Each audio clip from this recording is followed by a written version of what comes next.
नमस्कार। न्यूज 18 राजस्थान के इस खास कार्यक्रम व्यक्ति विशेष में आप सभी का बहुत बहुत स्वागत। मैं रविंद्र सिंह आपके साथ। महाराष्ट्र में महायुति की आंधी में महाविकास अघाड़ी तिनके की तरह बिखर गई। बीजेपी को ऐतिहासिक जीत मिली, जिसका श्रेय प्रदेश में पार्टी के सबसे कद्दावर और विश्वसनीय चेहरे देवेंद्र फडणवीस को दिया जा रहा है। जोरदार जश्न के बीच कार्यकर्ताओं की जुबान पर केंद्र में नरेंद्र, महाराष्ट्र में देवेंद्र का नारा बुलंद है। व्यक्ति विशेष में बात आज ऐतिहासिक जीत की इबारत लिखने वाले देवेंद्र फडणवीस की। मेरा पानी उतरता देख मेरे किनारे पर घर मत बसा लेना। मेरा पानी उतरता देख मेरे किनारे पर घर मत बसा लेना। मैं समंदर हूं, लौट कर वापिस आऊंगा। चुनौतियों को मात देने में महारत। मैं आधुनिक अभिमन्यु हूँ, चक्रव्यूह को भेदना जानता हूँ। हमने चक्रव्यूह को भेदा है और ये कोई मैं पहले भी कह रहा हूँ, वापस कह रहा हूँ, इस विजय में मेरा बहुत छोटा उसमें मैं समझता हूँ कि सहभाग है। महाराष्ट्र में लिखी प्रचंड जीत की इबारत।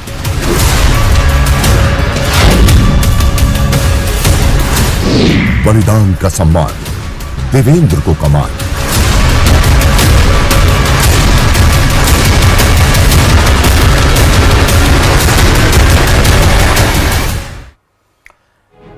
महाराष्ट्र में अभूतपूर्व जीत के बाद डिप्टी सीएम देवेंद्र फडणवीस ने शनिवार शाम एक संकेत दिया। उन्होंने सोशल मीडिया एक्स पर अपना ही एक पुराना भाषण पोस्ट करते हुए लिखा, बाज की असली उड़ान अभी बाकी है। इस पोस्ट के गहरे मायने निकाले जाने लगे हैं। आखिर क्या है इसकी वजह, इस रिपोर्ट में आपको दिखाते हैं।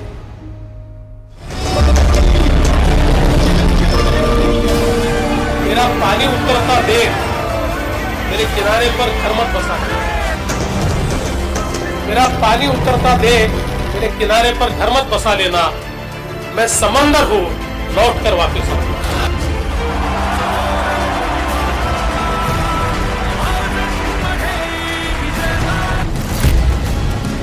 2019 का ये वीडियो शनिवार शाम से जमकर शेयर किया जा रहा है। इसमें एक संकल्पवान की हुंकार है, विरोधियों को ललकार है। 2019 में जब देवेंद्र फडणवीस ने महाराष्ट्र विधानसभा में ये शेर पढ़ा था, तब किसी ने नहीं सोचा था कि ये पंक्तियां एक दिन आश्चर्यजनक तरीके से 100% सच साबित होंगी।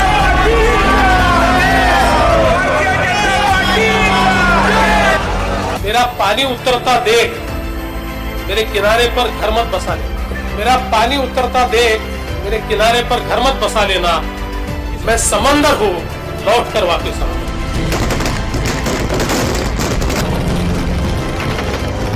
ये पंक्तियां उस समय वायरल हो गई जब महायुति गठबंधन ने महाराष्ट्र में अभूतपूर्व जीत हासिल की।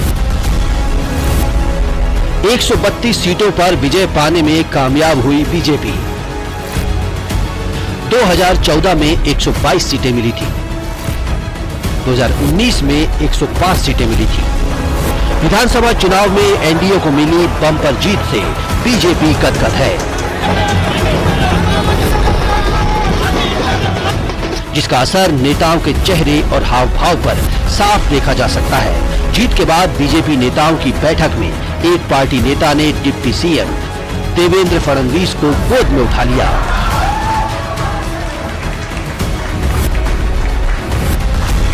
महाराष्ट्र में महायुति गठबंधन की बम्पर जीत का श्रेय पीएम नरेंद्र मोदी और देवेंद्र फडणवीस को दिया जा रहा है। एनडीए की बम्पर जीत के बाद प्रधानमंत्री नरेंद्र मोदी दिल्ली में बीजेपी हेडक्वार्टर पहुंचे और महाराष्ट्र की जनता का आभार जताया। भाजपा के, एनडीए के सभी कार्यकर्ताओं को बहुत बहुत बधाई देता हूं, उन सबका अभिनंदन करता हूं। मैं मेरे परम मित्र देवेंद्र फडणवीस जी की भी भूरी भूरी प्रशंसा करता हूं। पीएम मोदी ने देवेंद्र फडणवीस को परम मित्र भी बताया और अजित पवार और एकनाथ शिंदे की भी तारीफ की। मैं श्री एकनाथ शिंदे जी मेरे परम मित्र देवेंद्र फडणवीस जी,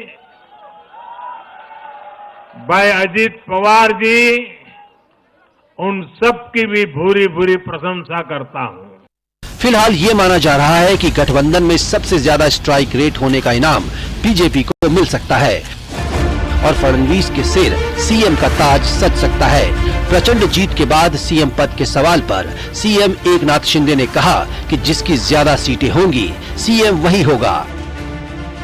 इस लिहाज से फडणवीस की दावेदारी सबसे मजबूत नजर आ रही है, क्योंकि महायुति गठबंधन में मिली जीत के आधार पर सबसे अच्छा स्ट्राइक रेट बीजेपी का ही है। डिप्टी सीएम फडणवीस जीत का श्रेय पीएम नरेंद्र मोदी को देने के साथ ही खुद को आधुनिक अभिमन्यु बता रहे हैं।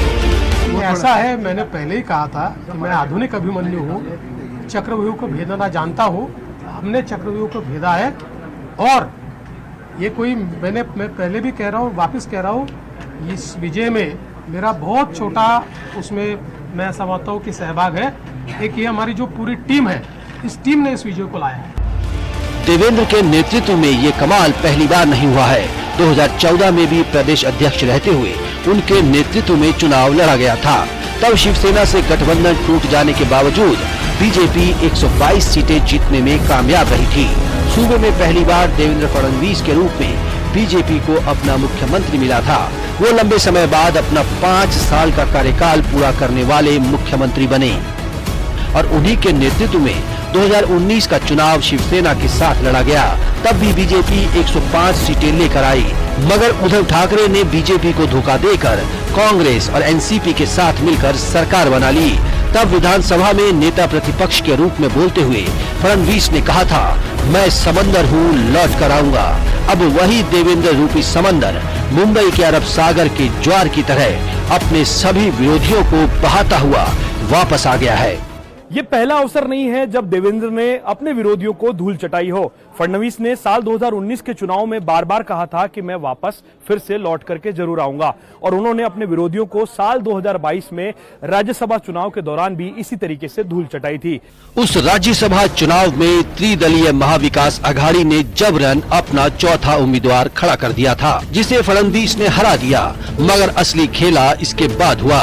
विधान परिषद चुनाव समाप्त होने के बाद तब शिवसेना सरकार में वरिष्ठ मंत्री रहे एकनाथ शिंदे ने अपने 16 साथियों के साथ मिलकर उद्धव ठाकरे से बगावत कर दी, जिससे उद्धव ठाकरे की सरकार गिर गई। फडणवीस ने एकनाथ शिंदे के नेतृत्व में बीजेपी शिवसेना गठबंधन की सरकार बनवाई और केंद्रीय नेतृत्व के आदेश पर उप मुख्यमंत्री के रूप में सरकार में शामिल भी हुए। में 2023 में भी फडणवीस ने अपने फॉर्मूले के आधार पर अजीत पवार समेत 40 विधायकों को पार्टी में शामिल कर लिया और अचानक 10 मंत्रियों के साथ में शपथ ग्रहण का समारोह आयोजित हुआ। इसके बाद में ये माना जा रहा था कि फडणवीस अपने इस मिशन में कामयाब होंगे और लगातार वो संगठन के लिए काम करते रहे। अब एक बार फिर देवेंद्र फडणवीस के नेतृत्व में ही बीजेपी ने लगातार तीसरी बार 100 से ज्यादा सीटों के साथ जीत हासिल की है।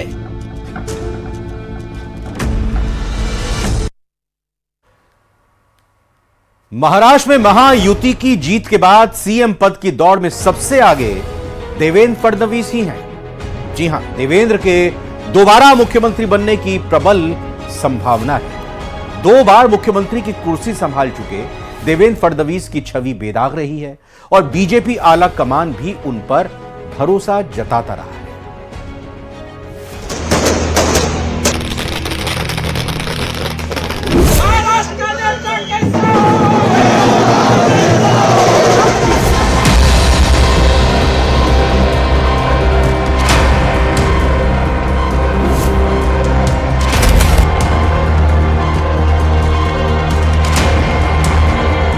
महाराष्ट्र में महायुति गठबंधन को मिली बम्पर जीत के बाद नए मुख्यमंत्री को लेकर देवेंद्र फडणवीस के नाम की चर्चा तेज हो गई है।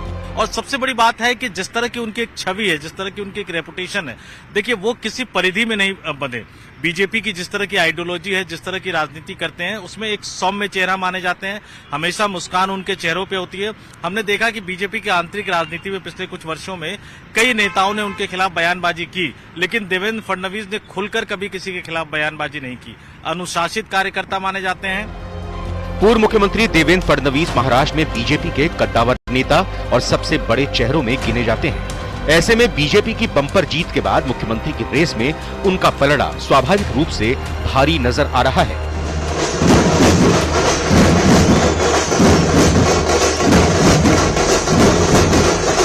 तस्वीरें उत्साह की कहानी बयां कर रही हैं। फडणवीस के राजनीतिक कौशल का बखान कर रही हैं। देखिए कैसे कार्यकर्ता हाथों में देवेंद्र फडणवीस की तस्वीर लेकर जश्न मना रहे हैं, एक दूसरे को मिठाइयां खिला रहे हैं, गुलाल उड़ा रहे हैं।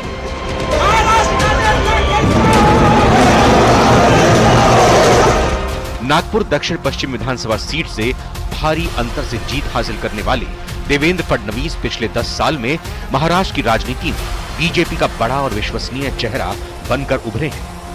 आप देखिए कि 2022 में किस तरह से हुआ कि जो व्यक्ति 5 वर्ष तक मुख्यमंत्री रह चुका हो, जो व्यक्ति फिर कुछ दिनों के लिए जिसने सरकार बनाई हो एनसीपी के साथ मिलकर, और उसको आला कमान ने आदेश दिया कि नहीं, सरकार के स्थायित्व के लिए बहुत जरूरी है कि आप उप मुख्यमंत्री का पद संभालिए, तो 2022 में उन्होंने उप मुख्यमंत्री पद भी संभाला। उन्होंने हालांकि सार्वजनिक रूप से उन्होंने कहा कि वो नहीं चाहते थे, लेकिन चूंकि प्रधानमंत्री नरेंद्र मोदी ने उनको कहा, पार्टी के राष्ट्रीय अध्यक्ष ने कहा, केंद्रीय गृह मंत्री जो थे अमित शाह, उन्होंने उनको कहा, तो एक अनुशासित सिपाही की तरह उन्होंने पार्टी आला कमान की बात मानी। इसीलिए उन्हें तीसरी बार महाराष्ट्र का मुख्यमंत्री बनाने की अटकलें तेज हो गई हैं। महाराष्ट्राची आणि जनतेची इच्छा आहे की देवेंद्रनी महाराष्ट्राचं मुख्यमंत्रीपद भूषवावं।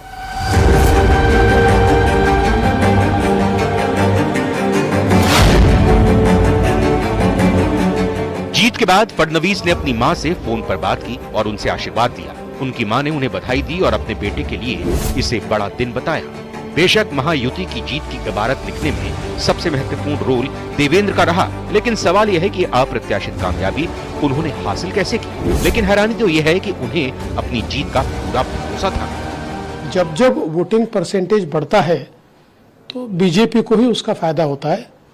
तो मैं ऐसा मानता हूं कि निश्चित रूप से ये जो बढ़ा हुआ वोटिंग परसेंटेज है, ये बीजेपी और हमारे अलायंस के लिए, महायुति के लिए ये फायदा हमको देगा और इसका फायदा हमको होगा।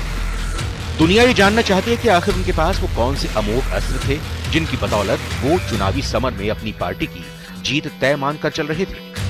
लोकसभा चुनाव में उम्मीद के मुताबिक कामयाबी नहीं मिलने के बाद बीजेपी ने अपनी हार के कारणों की समीक्षा की। आरएसएस और बीजेपी कार्यकर्ताओं के साथ बैठकें करके कमियों को दूर करने की रणनीति बनाई गई। लोकसभा चुनाव के तुरंत बाद आए राज्य सरकार के बजट में माझी लाड़की बहिन सरीखी कई कल्याणकारी योजनाएं लागू की गई। ओबीसी के अपने प्रतिबद्ध मतदाताओं को जोड़ने पर ध्यान दिया। इस बार बीजेपी का अपने साथी दलों से सीट समझौता जल्द ही हो गया, जिससे आपस में कोई तकरार नहीं सुनाई दी। अब में आप देखिए कि कई तरह के नारे लगे थे। योगी आदित्यनाथ ने किस तरह से जाके चुनाव प्रचार किया, बटेंगे तो कटेंगे। इसी आक्रामक अंदाज में कई चुनावी रैलियों में देवेंद्र फडणवीस ने भी हमला बोला था, ओवैसी पे उन्होंने हमला बोला था। लेकिन उनकी जिस तरह की एक छवि है, उस विचारधारा से जुड़े होने के बाद ये एड ऑन करता है ये उनको। और इस बार जो बम्पर जीत है, भाजपा के इतिहास में पहली बार बीजेपी को इतनी सीट मिली है। जो स्ट्राइक रेट रहा है 90% से ज्यादा, उन्होंने एक तरह से साबित कर दिया है कि महाराष्ट्र में बीजेपी के सबसे बड़े लोकप्रिय और एकमात्र वो चेहरे हैं। और एक और बात है जो खास बात बीजेपी में मनाती है, हमने देखा कई तरह की खबरें आती थी कि किस तरह से उनके रिश्ते विनोद तावड़े के साथ है। वो खुद विनोद तावड़े के घर गए इस बार। कई अन्य नेता जो नाराज हो गए थे, जिन्होंने ताल ठोक दी थी विधानसभा चुनाव में, उनको मनाने के लिए उनके घर गए।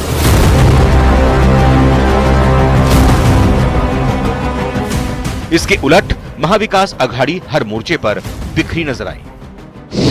महाविकास अघाड़ी में सीट बंटवारे का मुद्दा नामांकन की आखिरी तारीख तक सुलझाया नहीं जा सका। दोनों के कुछ प्रत्याशी कई जगहों पर आपस में ही लड़ते नजर आए। महाविकास अघाड़ी ने शिंदे सरकार की माझी लाड़की बहिन योजना के खिलाफ वोट गई। बाद में अपने घोषणा पत्र में खुद उससे दोगुनी राशि देने का वायदा भी कर दिया। कांग्रेस नेता राहुल गांधी अपनी हर सभा में जातीय जनगणना की बात करते रहे, लेकिन मराठों को ओबीसी कोटे में ही आरक्षण देने पर अपनी पार्टी का रुख स्पष्ट नहीं कर सके। महाविकास अघाड़ी की सबसे कमजोर कड़ी शिवसेना यूबीटी साबित हुई। इसके नेता उद्धव ठाकरे अपनी हिंदुत्व की पार्टी लाइन से बिल्कुल परे कांग्रेस की लाइन पर चलते दिखाई दिए। 5 साल तक उन्होंने महाराष्ट्र में बतौर मुख्यमंत्री सरकार चला के दिखा दी कि किस तरह से सरकार चलाई जाती है। जब संकट का समय आया, जब एक उद्धव ठाकरे से धोखा मिला, तो उन्होंने पार्टी तोड़ के भी दिखा दी कि किस तरह से बीजेपी जो है अपना वजूद, अपना अस्तित्व जो है वो धमक के साथ बनाए रखती है। और एक बात और, 54 वर्ष की उनकी सिर्फ उम्र है। तो वो बीजेपी के युवा चेहरे हैं। अगर बीजेपी के भविष्य के चेहरे की बात की जाए, एक दौर वो भी था जब महाराष्ट्र में नारा लगता था कि दिल्ली में नरेंद्र, महाराष्ट्र में देवेंद्र, और महज 54 साल की उम्र और बहुत लंबा कैरियर जो है, भविष्य उनके पास अभी बचा हुआ है। तो देवेंद्र फडणवीस कार्यकर्ताओं की पसंद, देवेंद्र फडणवीस नेताओं की पसंद, देवेंद्र फडणवीस का नागपुर बैकग्राउंड होना और देवेंद्र फडणवीस राष्ट्रीय स्वयंसेवक संघ की पसंद होना, ये तमाम चीजें मिलकर उनको एक लंबी रेस का जो घोड़ा है वो भारतीय राजनीति और भाजपा की राजनीति। चुनावी राजनीति में हार जीत आज सामान्य नहीं है, मगर कांग्रेस के लिए बनी यह स्थिति इस लिहाज से सोचनीय है कि पार्टी उन राज्यों में फिर हाशिए पर जाती दिख रही है जहां लोकसभा चुनाव में उसने मजबूत वापसी की थी। Report news 18 Rajasthan.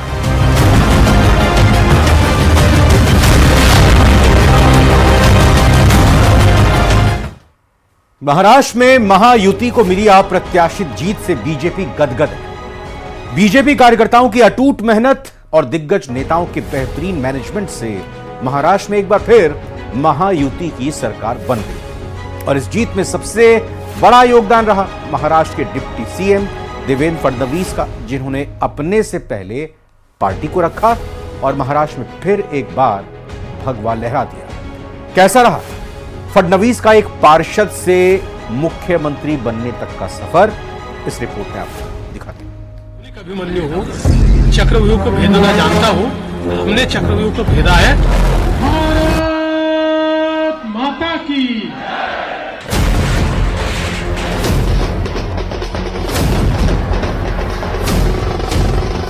महाराष्ट्र में बीजेपी की जीत असाधारण है और कई मायनों में खास भी है। महाराष्ट्र विधानसभा चुनाव में बीजेपी 149 सीटों पर लड़ी और उनमें से 132 सीटों पर जीत हासिल कर ली। महाराष्ट्र में बीजेपी का ये सर्वश्रेष्ठ प्रदर्शन है। बीजेपी के साथ ही महायुति में शामिल दूसरे दलों ने भी बेहतरीन प्रदर्शन किया और इस जीत के पीछे सबसे अहम भूमिका निभाई महाराष्ट्र के डिप्टी सीएम देवेंद्र फडणवीस ने। महाराष्ट्र में बीजेपी के इस बेहतरीन प्रदर्शन के लिए देवेंद्र फडणवीस को पूरा श्रेय जाता है। अपने से पहले पार्टी को रखकर फडणवीस ने जो मेहनत की, उसका फल कल नतीजों में देखने को मिला। महाराष्ट्र में बीजेपी ने इतिहास रच दिया और महाराष्ट्र के अगले मुख्यमंत्री फेज के लिए देवेंद्र फडणवीस की दावेदारी प्रबल हो गई। माइथोलॉजी में समुद्र मंथन की कहानी है। ऐसा कहा जाता है कि समुद्र मंथन में निकले विष को भगवान शिव ने पिया था, जिससे उनका कंठ नीला हो गया था और उन्हें नीलकंठ कहा जाने लगा। भगवान शिव का ये बलिदान हमेशा याद रखा जाता है और ऐसा ही एक त्याग किया था देवेंद्र फडणवीस ने। जब महाराष्ट्र के मुख्यमंत्री रहते हुए बीजेपी को सत्ता में रखने के लिए खुद विष का घूंट पीकर एकनाथ शिंदे को अपनी कुर्सी दी, साथ ही पहले ऐसे नेता बने जो पहले मुख्यमंत्री रहे फिर डिप्टी सीएम। तारीख थी 30 जून 2022। फडणवीस महाराष्ट्र के मुख्यमंत्री रह चुके थे, लेकिन उन्होंने एकनाथ शिंदे की सदारत मंजूर की और इसी तारीख को डिप्टी सीएम की शपथ ली। सियासत में ये पहली बार हुआ जब मुख्यमंत्री रहने वाले नेता ने डिप्टी सीएम की शपथ ली। मी देवेंद्र गंगाधरराव फडणवीस ईश्वर साक्ष शपथ घेतो की कायद्याद्वारे स्थापित झाले आहे अशा भारतीय संविधानाबद्दल मी खरी श्रद्धा व निष्ठा बाळगेन। मी भारताची सार्वभौमता व एकात्मता उन्नत राखीन। मी महाराष्ट्र राज्याचा उपमुख्यमंत्री म्हणून माझी कामे निष्ठापूर्वक व शुद्ध बुद्धीने पार पाडीन आणि संविधान व कायदा यानुसार सर्व तऱ्हेच्या लोकांना मी निर्भयपणे। 2014 से 2019 तक मुख्यमंत्री रहे देवेंद्र फडणवीस महाराष्ट्र में बीजेपी की वापसी के लिए वो कुर्बानी दे गए जो कोई भी नेता के राजनीतिक करियर पर सवाल खड़े कर सकता था। एक तरह से उन्होंने अपनी पार्टी के कद को ऊंचा रखने के लिए फडणवीस अपने राजनीतिक जीवन को सबसे बड़ा त्याग कर गए और जून 2022 में शिवसेना में टूट के बाद महाराष्ट्र की राजनीति में वो हुआ जो देश की सियासत में आज तक नहीं हुआ। मुख्यमंत्री रहे शख्स ने किसी छोटे पद पर संतुष्टि कर ली, बिना किसी नानकुर के उन्होंने डिप्टी सीएम पद को स्वीकारा। महाराष्ट्र में विकासवाद की जीत हुई है। महाराष्ट्र में सुशासन की जीत हुई है। महाराष्ट्र में सच्चे सामाजिक न्याय की विजय हुई है। महाराष्ट्र चुनाव में मिली बीजेपी को बम्पर जीत के बाद देवेंद्र फडणवीस सीएम रेस में सबसे आगे माने जा रहे हैं। चलिए एक नजर डालते हैं उनके राजनीतिक सफर पर। कैसे नागपुर का एक पार्षद राजनीति के इतने बड़े मुकाम तक पहुंचा। 22 जुलाई 1970 को जन्मे फडणवीस को शुरू से ही इंदिरा गांधी पसंद नहीं थी। अपने पिता से सियासत का गुण सीखे देवेंद्र को आपातकाल में पिता की गिरफ्तारी के बाद से इंदिरा गांधी से नफरत हो गई थी। 1975 में फडणवीस के पिता को गिरफ्तार किया गया। इंदिरा गांधी नाम से बने स्कूल में पढ़ाई से मना कर दिया। प्राथमिक शिक्षा सरस्वती शिशु मंदिर से पूरी की। धर्मपीठ जूनियर कॉलेज से 12वीं पास की। नागपुर से लॉ की डिग्री के बाद बिजनेस मैनेजमेंट की पढ़ाई की। बर्लिन से प्रोजेक्ट मैनेजमेंट का कोर्स किया। देवेंद्र के नाम सबसे कम उम्र के मेयर बनने का रिकॉर्ड भी है। 2 बार नागपुर म्युनिसिपल कॉर्पोरेशन में कॉर्पोरेटर चुने गए। 1997 में वो 27 साल की उम्र में नागपुर के मेयर बने। 1999 में नागपुर पश्चिम से चुनाव जीतकर पहली बार विधायक बने। 2004 में दोबारा उसी सीट से विधायक चुने गए। 2009 से 2019 तक 3 बार नागपुर दक्षिण पश्चिम से विधायक चुने गए। देवेंद्र फडणवीस का एक किस्सा और भी बहुत मशहूर है और वो है फडणवीस ने की मॉडलिंग। 2006 में देवेंद्र फडणवीस ने मॉडलिंग की थी।